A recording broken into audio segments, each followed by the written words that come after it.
हाँ जी, तो ऐसा है कि मैं क्लेम तो बिल्कुल नहीं करने वाली हूँ कि मैं किसी को एक्सपोज़ करूँगी या फिर मैंने कोई खुलासा या धमाका कर दिया है।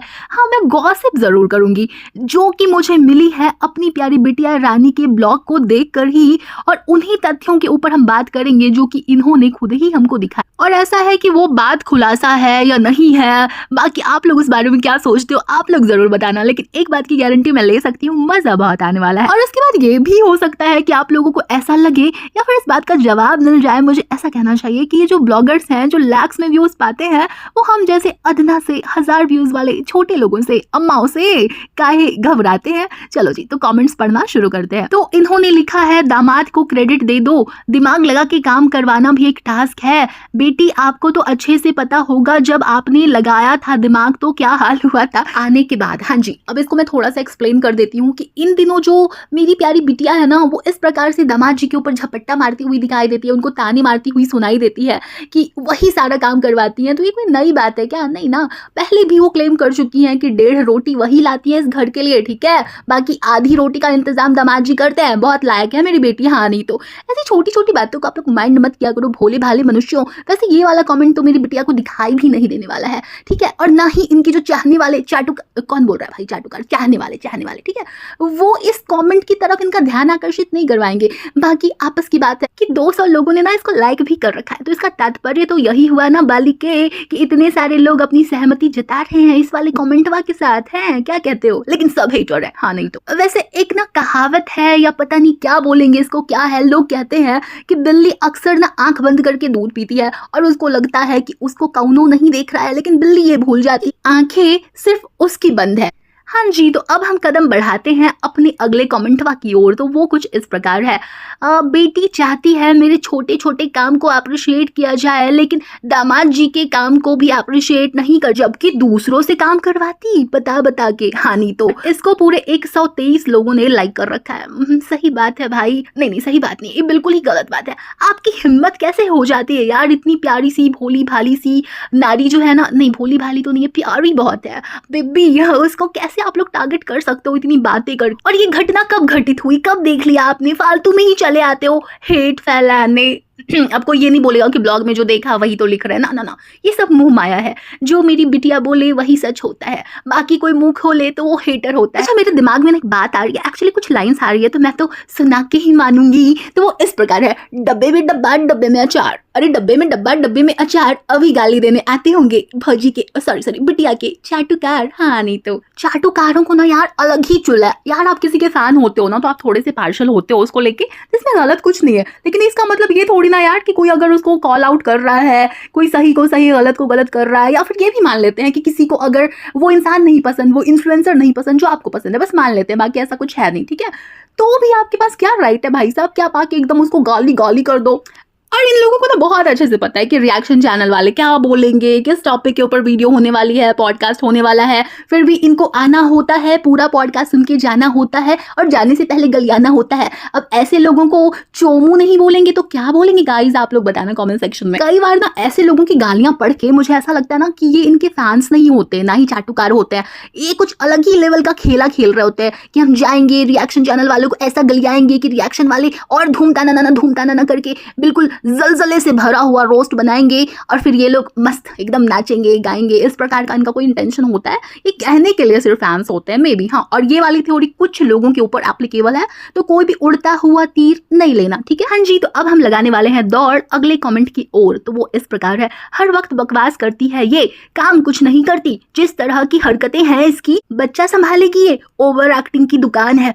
क्या कहा आपने? आपकी हिम्मत कैसी हुई ये सब बोलने की? क्या आप ये सब लिखने से पहले भूल जाती हैं या जाते हैं कि आपको हेटर कह दिया जाएगा और आपके किए कराए पे यही बोल के मिट्टी डाल दिया जाएगा? मतलब आप चाहे पहले इनके कितने भी बड़े चाहने वाले रहे हों, आप इनको बहुत सालों से फॉलो करते रहे हों, आपने खुद जाकर बहुत लोगों को इनके बदले गलियाया हो, लेकिन अगर आपकी आंखें खुल गई हैं तो हेटर है। अब यहाँ पे एक डिस्क्लेमर दे देती हूँ छोटू सा। इट्स अनियन नाम का चैनल चलाने वाली इस महिला ने ये सारी बातें व्यंग्यात्मक रूप से कही है, हैं, तो इसलिए ना मुझे ऐसे लोग बिल्कुल नहीं चाहिए गाली वाले डिपार्टमेंट में, जो कि खुद भी वही कहना चाहते हैं जो कि इस गरीब अनियन ने कहा है, लेकिन बेचारे समझ नहीं पाते हैं और बदले में हमको ही गलिया के निकल जाते हैं। ऐसे नहीं करना, ठीक है, समझने की कोशिश करना। अच्छा, अब एक लास्ट कमेंट मैं पढ़ूंगी, उसके बाद हम अपने कदम बढ़ाएंगे खुलासे और धमाके की ओर। हाँ, मैं ही कहती हूँ कि मैं खुलासा और धमाका नहीं करने आई हूँ। वैसे टेक्निकली ये खुलासा और धमाका होने भी नहीं वाला है, मतलब ये वही बातें होने वाली है जो कि ऑलरेडी अपने ब्लॉग में दिखा चुकी हैं, लेकिन सवाल क्योंकि मेरे जहन में आ चुका है तो मैं तो उठा के ही मानूंगी। तो इन्होंने लिखा है, I don't know why but deep inside I feel this couple is sad because they are still in a stage of acceptance that they are going to be parent. इतना सच नहीं बोलते हैं। देखिए, बहुत सारे जो लोग होते हैं ना, वो बहुत ही अच्छे से ऑब्जर्व करते हैं बातों को, उनका जो भी तोलने या मोलने का तरीका होता है, जो भी उनकी थिंकिंग होती है, काफ़ी गहरी होती है। ऐसे में उनको वो बातें भी नज़र आ जाती है जो कि शायद हम जैसे अदना से रिएक्शन चैनल वालों की नज़रों से चूक जाती है, ठीक है। तो इन्होंने ये जो लिखा है ना, तो कहीं ना कहीं इन्होंने फील किया होगा, जाहिर सी बात है, तभी वो ऐसा कह रही हैं। बाकी यार, अभी मैं अपनी बातों की गड्डी आगे बढ़ाऊंगी, लेकिन उससे पहले तुमसे छोटी सी गुजारिश है कि मुझे नीड है तुम्हारे प्यार की, तुम्हारे सपोर्ट की, क्योंकि इस हेटर अनियन का जो चैनल है वो डिमोनेटाइज हो गया। Karma guys, Karma, you know, मतलब कि अगर कोई रोस्टिंग करेगा ना और उसका चैनल डिमोनेटाइज हो जाएगा तो कर्मा है गाइस। अब पता है, मेरे घर पे रोटी भी नहीं बनती है, क्या करूँ, रोटियां ही मैं सेकती थी ना यहाँ पे आके, तो इसलिए बहुत ज़रूरत है मुझे आप लोगों के प्यार की, सपोर्ट की, जिसको दिखाने के लिए आपको बस कमेंट करना है, हाय लिख दोगे तो भी चलेगा यार, और बाकी आपको लाइक तो यार ज़रूर करना है। यार क्या ज़माना आ गया है ना, मतलब जो काफ़ी बड़े एज की कुछ सेलिब्रिटी महिलाएं हैं या फिर सेल्फ प्रोक्लेम्ड जो सेलिब्रिटी महिलाएं हैं, वो नन्ही काकी बनती हैं, और हम बेचारे जो गरीब से अदना से कर्मा भुगतने वाले लोग हैं ना गाइस, वो इतने बड़े बड़े बच्चों को पाल रहे होते हैं, मतलब वर्चुअल वर्ल्ड में। एक मोहतरमा थी जो कमेंट सेक्शन में मल त्याग करने आई थी, वो मुझे कह रही थी ना कि तुम्हारी जनरेशन की यही प्रॉब्लम है। तो मैं थोड़ी सी खासियत बता देती हूँ अपने जनरेशन की। होंगी हमारी जनरेशन में बहुत सारी प्रॉब्लम्स, लेकिन हमारे अंदर ना कोई ऐसा वाला ट्रॉमा नहीं है जिसकी वजह से हमें अपने एज को छिपा के ऑनलाइन आके नन्हा काका या नन्ही काकी बनना पड़े, और ना ही हमें मज़ा आता है किसी को बुढ़ा बुढ़ी आंटी अंकल बुला के। हाँ, बाकी कोई उड़ता हुआ तीर लेगा तो फिर भाई हम भी कड़े टक्कर देते हैं, उसमें हम नहीं शर्माते हैं, लेकिन फिर भी हमारी जनरेशन में बहुत सारे ऐसे लोग हैं जो बड़े लोगों को भी इक्वली ट्रीट करते हैं और रिस्पेक्ट देने की जगह पे रिस्पेक्ट भी देते हैं, लेकिन बस इसलिए उनको अंकल आंटी दादी अम्मा नानी अम्मा ये सब नहीं बुलाते हैं कि हम छोटे नजर आए, ठीक है। और ना ही हमारी कुछ इच्छाएं हैं जो हम अधूरी छोड़ते हैं। भाई, हम सब कुछ कर डालने में यकीन रखते हैं, भले मुंह टूटे सर फूटे हमारी वजह से होगा। भाई, हमारे यहाँ पे ऐसा नहीं होता कि हम अपने घर वालों की वजह से या हम फलाने चीज़ की वजह से फलाना नहीं कर पाए, फलाने कपड़े नहीं पहन पाए, फलाना करियर नहीं बना पाए, तो इसीलिए हम ऑनलाइन है आए चुन चुन के किसी को अम्मा बनाएंगे, किसी को आंटी बनाएंगे, किसी की एज शेमिंग कर लेंगे क्योंकि वो हमारे से ना उम्र में छोटा है, फिर भी टैलेंट में काफ़ी मोटा है। हाँ ठीक है, मैंने राइमिंग के लिए क्या दिया, मतलब भावनाओं को समझो, ठीक है। मतलब यार, हम ऐसे कॉम्प्लेक्स लेके नहीं चलते हैं, ठीक है। गलतियाँ हम भी करते हैं, कमियाँ हमारे अंदर भी है, लेकिन ये जो टिपिकल चीज़ें हैं ना कि उसकी स्कर्ट की लंबाई इतनी है तो मैं कोसूंगी इसलिए क्योंकि मैंने कभी उस लंबाई की स्कर्ट नहीं पहनी अपने जवानी के दिनों में, तो हमारे अंदर ना ये वाला हुदियापा तो नहीं पाया जाता। हमें बर्बाद कहो आबाद कहो कुछ भी कहो, लेकिन हमारी जो जनरेशन है ना, मुझे लगता है कि सबसे अच्छी सास वास तो बनेगी यार, कूल टाइप की। मतलब हमारे अंदर ग्रजेस नहीं है ना कि हमारे साथ ऐसा हुआ तो हम आगे बदला लेंगे, तो ना तो हम ऑनलाइन ऐसा करते हैं ना ऑफलाइन। बाकी बात रही रिएक्शन देने की और रोस्टिंग की, तो हर प्रोफेशन की ना कुछ ज़रूरतें होती हैं, कुछ आवश्यकताएं होती हैं, ठीक है। अगर तुम चटनी खट्टी बना रहे हो ना, खट्टी वाली चटनी बना रहे हो, ये बोलो कांदा, तो उसमें खट्टापन ही नहीं होगा तो क्या मजा आएगा बताओ भाई। फिर तुम मीठी चटनी बनाओगे तो उसमें मीठापन नहीं होगा तो फिर क्या मजा आएगा, है ना। तो उसी प्रकार से अगर हम रोस्टिंग कर रहे हैं, रिएक्शन दे रहे हैं, तो हमें तो कीड़े निकालने पड़ेंगे, हमें तो बैंड बजानी पड़ेगी। उसके बिना हम कैसे काम करें बताओ। आदरणीय मादरणीय सादरणीय करके तो हम यहाँ पे रिएक्शन या रोस्टिंग नहीं कर सकते, नहीं दे सकते। तो समझने वाली बातें हैं, ये भी हमारी जनरेशन बहुत ही आराम से समझ लेती है।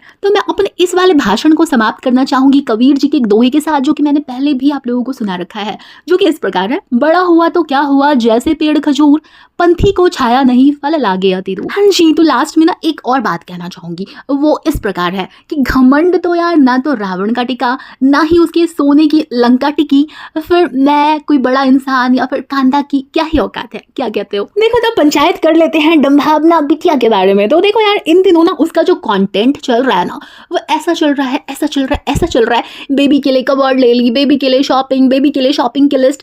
अब लोग इनको ट्रोल कर सकते हैं इस बात के लिए कि यार जब से तुमने न्यूज़ ब्रेक किया ना तब से तुम्हारा यही चल रहा है, बेबी का ये, बेबी का वो, बेबी का वो। फिलहाल मेरा मूड नहीं है इस वाले टॉपिक के ऊपर बात करने का, मैं तुम्हें कुछ अलग सुनाती हूँ। वो ये है कि इन दिनों ये लगी हुई है कवर्ड बनवाने के पीछे, बेबी का रूम सेट करने के पीछे, ठीक है।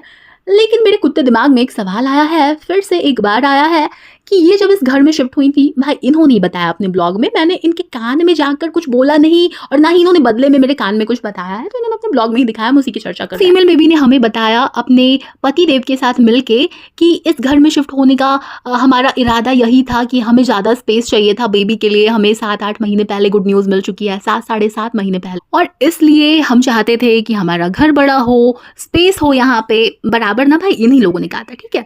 उसके बाद इनके घर में इंटीरियर जो इन्होंने करवाया, तब तक तो इनको ये बात पता थी ना कि ये वाली गुड न्यूज़, समझ गए। हाँ, तो फिर इन्होंने जो इंटीरियर करवाया था वो बेबी के आने वाली न्यूज़ को मद्देनज़र रखते हुए क्यों नहीं करवाया था, बेबी के लिए रूम क्यों नहीं बनवाया था। अब ये चाहती तो एक रूम को हाइड कर लेती, कोई इतनी बड़ी बात नहीं थी। हमें कहती कि यार वो उसमें ऐसे ही सामान पड़ा हुआ है, स्टोर रूम काइंड ऑफ है वो, तो हम उसको नहीं दिखाएंगे, ठीक है, ऐसा भी कर सकते। लेकिन इन्होंने इस वाली बात को मद्देनजर रख के बिल्कुल भी अपने घर का इंटीरियर नहीं करवाया, ठीक है। पहला सवाल है मेरा ये, ऐसा क्यों? जब आपके पास वो खबर थी फिर भी आपने बेबी का रूम भी डिज़ाइन करना है, इस बात को बिल्कुल भी अहमियत नहीं दी, क्यों? ठीक है। उसके बाद आपकी जो कंट्रोवर्सी हुई, आपको फ्री फोकट का जो भी चाहिए था इंटीरियर वो महंगा पड़ गया, या फिर आपका जितना खर्च हुआ नहीं हुआ, आपने बहुत सारी बड़ी बड़ी बातें की, मैं तो कनटप्पे को बता दूंगी, सिखा दूंगी, ये कर दूंगी, वो कर दूंगी, और फिर वो दूंगी चला गया, छोड़ो। हाँ, तो ऐसा है कि फिर इन्होंने जो भी घमासान किया था इंटीरियर डिज़ाइनर्स के साथ, उन्होंने भी अपनी तरफ की स्टोरी रखी, फिर इन्होंने भी ई स्टोरी रखी, और हम बेचारे यही गरीब लोग, हमारा काम ही क्या है भाई, इनका हम साथ देने लग गए कि बेचारी के साथ बहुत बुरा हुआ, हायो रब्बा क्यों हो गया, हायो रब्बा, ये सब हम करने लग गए। अब मेरे दिमाग में ये सवाल आ रहा है कि इतना बवाल काटने के बाद, बीच में तो ये कारपेंटर्स को भी लेके आई थी, उनका फेस हाइड कर रखा था, और इन्होंने जो भी धमकियां दी जिसके बारे में मैंने अभी पंचायत, तो क्या वो सारी कंट्रोवर्सी स्क्रिप्टेड थी, प्री प्लान्ड थी? क्या है यार रीज़न, क्या लगता है? अगर इनके पास पहले से वो वाली न्यूज़ थी तो उन्होंने पहले से तैयारियां क्यों नहीं की? क्या इनको पहले से ही ये बात पता थी कि हमें हाय तौबा मचाना है इंटीरियर करवाने के बाद, या फिर इन्होंने खुद ही अपने इंटीरियर डिज़ाइनर्स के साथ मिल के ये वाली कंट्रोवर्सी क्रिएट की है कि देखो मैं ऐसा करने वाली हूँ, मैं वैसा करने वाली हूँ, बाद में ऐसा रहेगा तो आपको नेगेटिव ही सही पब्लिसिटी मिल जाएगी। लेकिन यहाँ पर एक सवाल पैदा होता है, वो सवाल ये है कि अगर ऐसा था, ठीक है, तो कोई अपनी नेगेटिव पब्लिसिटी क्यों करवाएगा? वो भी एक ऐसी सोशल मीडिया इन्फ्लुएंसर, एक्ट्रेस है, ठीक है, एक्ट्रेस है, जो कि अच्छी खासी एक फ़ैन फॉलोइंग रखती है। तो ऐसे में नेगेटिव पब्लिसिटी तो यार इंटीरियर डिज़ाइनर्स के साथ एक नाइंसाफ़ी वाली बात हो जाएगी कि यार घर बसा नहीं, लुटेरे पहले आ गए, हम ब्रांड बने नहीं, पहले ही हमारे नाम की बदनामी हो गई, ऐसा भी हम सोच सकते हैं। तो फिर क्या रीज़न है इनका इस तरीके से रिएक्ट करने का? मतलब कहीं ना कहीं पूरी जो दाल है वो काली तो दिखाई दे रही है मुझे, या फिर इंटीरियर डिज़ाइनर्स ने इनको चूना लगाया है, वो सच हो। हम थोड़ी सी पॉसिबिलिटी इस बात की भी रख लेते हैं कि सच हो, लेकिन फिर से सवाल वही उठ जाता है कि फिर इन्होंने बेबी का रूम पहले क्यों नहीं डिज़ाइन करवाया, जबकि उनका इस घर में शिफ्ट होने के पीछे बहुत बड़ा रीज़न बेबी भी था ना। तो इन्होंने क्यों नहीं इस बात को ध्यान में रखा, सवाल है। या फिर जो इंटीरियर डिज़ाइनर्स हैं उनका इन्होंने अपने पतिदेव के साथ मिलके कर दिया है? मतलब क्या लगता है कि उनको पता ही नहीं होगा कि ये लोग खुद ही इंस्ट्रक्शन दे रहे थे कि यार काम चलाऊ सा बना दो, हम बाद में ना इंटीरियर चेंज करवा देंगे, हमारे लिए कंटेंट हो जाएगा। ऐसा होता है यार, करते हैं, कोई इतनी बड़ी बात नहीं है। बहुत सारे तो ऐसे इन्फ्लुएंसर्स हैं जो एक घर में शिफ्ट होते हैं, फिर दूसरे घर में शिफ्ट होते हैं, फिर दूसरे घर में शिफ्ट होने के बाद वहाँ 1 आध साल के बाद ही सैलाब आने लग जाता है, फिर वो फिर से घर चेंज करते हैं। कंटेंट बाबू भैया, कंटेंट, ठीक है। तो क्या पता इन्होंने खुद ही आगे से बोला हो उनको कि ठीक है अभी काम चलाऊ सा कर दो, टेम्पररी कर दो, हमारे लिए तो कंटेंट है, फिर से एक बार करवाएंगे तो आप ही को हायर करेंगे। मे बी ऐसा भी हो सकता है। और अगर ऐसा है तो फिर वो जो इंटीरियर डिज़ाइनर्स हैं उन्होंने आकर अभी तक मुंह क्यों नहीं खोला है, ये भी एक सवाल है। मतलब सवालों का भंडार है भाई साहब, एक के बाद एक, हज़ारों सवाल है यहाँ पे जो कि मैं उठा रही हूँ। बाकी आप लोगों को क्या लगता है आप लोग मुझे बताना कॉमेंट सेक्शन में, ठीक है। अब यहाँ पे एक और बात कि इंटीरियर डिज़ाइनर्स जो हैं उन्होंने इनकी पोल 100% क्यों नहीं खोली आके? कहीं ये जो मास्टरमाइंड डम्बेनाशबा बिटवा है, उनके जाल में वो फंस तो नहीं गया कि इन दोनों मियाँ बीवी का ये प्लान हो कि नहीं नहीं हम तो ऐसा करेंगे, और उनको खबर ही ना हो, या फिर यार चारों लोगों ने मिलके खिचड़ी पकाई हो? क्या लगता है, हमारा यहाँ पे काटा जा रहा है या फिर इनका कटा है? क्या लगता है? जो भी लगता है ना, मुझे कमेंट करके ज़रूर बताना, क्योंकि मेरे दिमाग में ना ये सारे सवाल बहुत ही ज़ोर ज़ोर से उछल कूद मचा रहे थे। चलो जी, तो आज की बकैती बस यहीं तक थी। अब जाती हूँ मैं, और तुमसे मिलने किसी और वीडियो के साथ फिर से वापस आती हूँ मैं। Bye bye.